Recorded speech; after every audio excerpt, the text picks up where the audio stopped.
오늘도 두 분의 전문가와 함께 사건 사고 소식 짚어보겠습니다. 오윤성 순천향대 경찰행정학과 교수 이수희 변호사와 함께하겠습니다.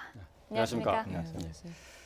자, 앞서서 저희가 YTN 단독으로 보도한 기사 있었는데요. 자, 이혼한 전처와 아들과 함께 갯벌에 놀러 갔던 50대 남성이 숨졌습니다. 사고인 줄 알았는데 알고 보니까 전처와 아들에게 살해를 당한 뒤 사고사로 위장이 됐던 것으로 드러났는데요. 지난 6월에 있었던 사고였습니다. 당시 현장에 있었던 소방 관계자 그리고 인근 주민들의 말을 먼저 들어보겠습니다. 도착했을 때는 해경이 먼저 발견해갖고 CPR을 하고 있었대요. 저희가 구급차 태워서 이동하는 도중에 이제 호흡맥박 확인해보니까 호흡맥박은 없었고. 다 이상하다고 했어. 다 나한테 물고 불고 난리나고 그 119 따라갈 텐데 안 따라가고 여자하고 아들이라는 것이 천천히 걸어서 오대 이제 머리 좀 딱 멋쩍 가리고 온다고. 단순 익사 사고인 줄 알았는데 나중에 보니까 보험금을 노린 살인 사건으로 이렇게 드러났습니다. 이게 어떻게 해서 밝혀지게 된 거죠?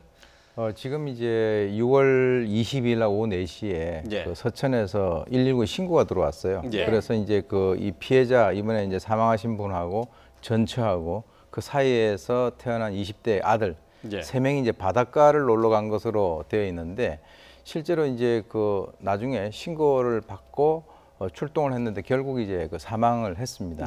그런데 이제 여러 가지 어떤 정황이라든가 이런 유가족들이 평상시에 해야 되는 그런 여러 가지 행동들이 잘 보이지 않고 이상한 정황들이 계속 관찰됐죠. 결국에는 이제 경찰에서 조사를 해보니까 이 돌아가신 분의 앞으로 해서 10억이라고 하는 이 보험에 가입이 돼 있었다라고 했고 일부 이제 이 사람들은 자기들이 그러한 행위를 했다라고 진술한 것으로 알려져 있습니다.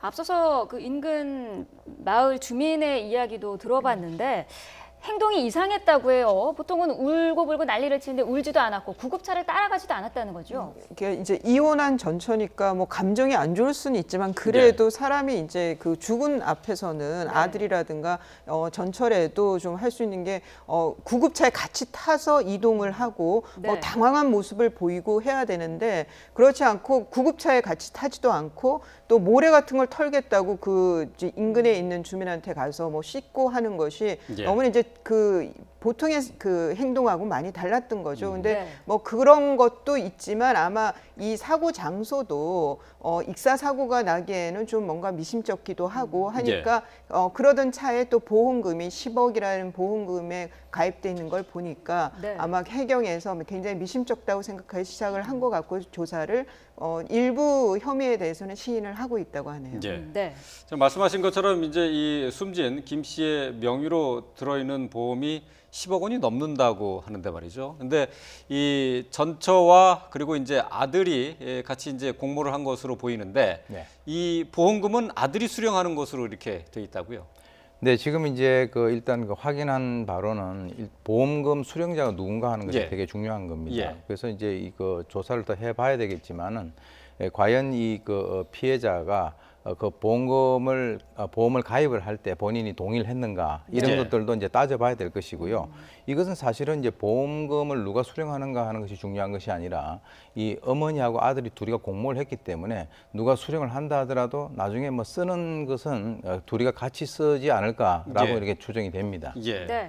이 두 사람, 이 전처와 아들에 대한 혐의는 어떻게 적용이 되는 건가요? 그러니까 전처의 경우에는 단순 살인이 되는 거고요. 아들의 경우에는 존속 살인입니다. 여기는 이제 살인죄는 우리가 법정형이 사형 무기 또는 5년 이상인데 아들의 경우에 존속은 7년 이상으로 하한이 좀 더 높습니다. 근데 더 중하게 보는 거죠. 우리나라에서는 그 무기수 중에 존속 살인을 한 사람들이 제법 됩니다.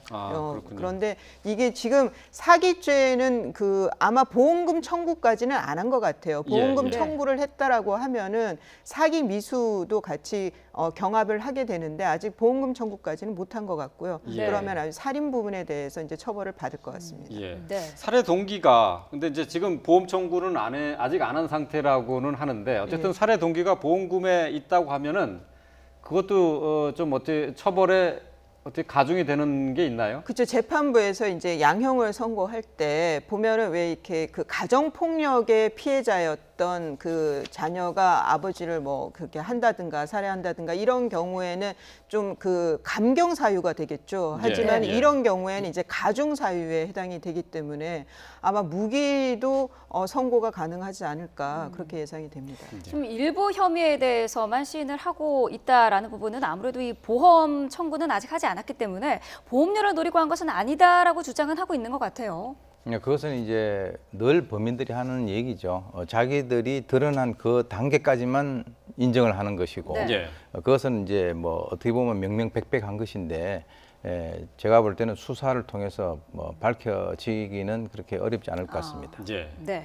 자, 이 존속 살인 사건의 경우 이게 이제 보험이 관련이 돼 있는 것으로 보이는데요.